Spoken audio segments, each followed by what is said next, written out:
This exposes a glaring, irreconcilable contradiction at the heart of modern apologetics. When all else fails, apologetics retreat to the ultimate defensive perimeter.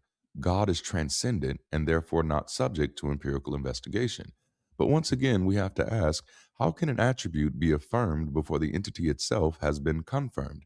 Saying God is transcendent isn't a neutral observation. It's a massive, highly specific claim about the fundamental nature of God's existence.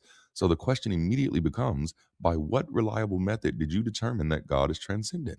If the answer is scripture, tradition, theology, or faith, you're still reading from the internal script of the belief system.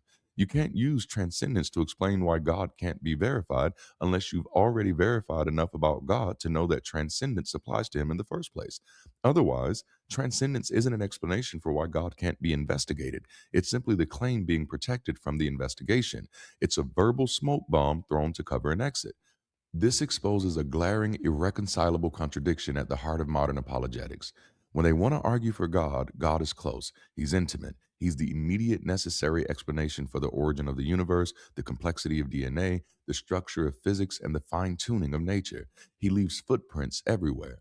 But when a skeptic asks for evidence, God is suddenly pushed outside the universe. He's beyond measurement, beyond investigation, beyond comprehension, and completely outside the bounds of human logic. You don't get to have it both ways. You can't drag God into the physical sandbox to claim credit for creation and then sprint into the hyperdimensional clouds the moment we ask to look at his hands. If the defense of transcendence fails, the focus usually shifts inward, blaming our own hardware. Human limitations prevent us from perceiving God directly. And be on the lookout because I have an entire video coming up exposing the hypocrisy of this admission. Now, on the surface, that sounds humble. In reality, it completely misses the point.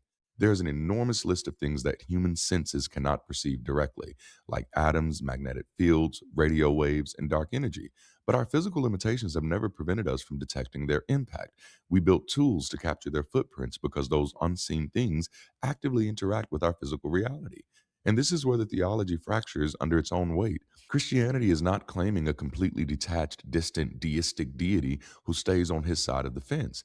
Christianity claims that a non physical God explicitly interacted with physical reality to create a physical universe, shape physical human beings, and mold those human beings in his own image.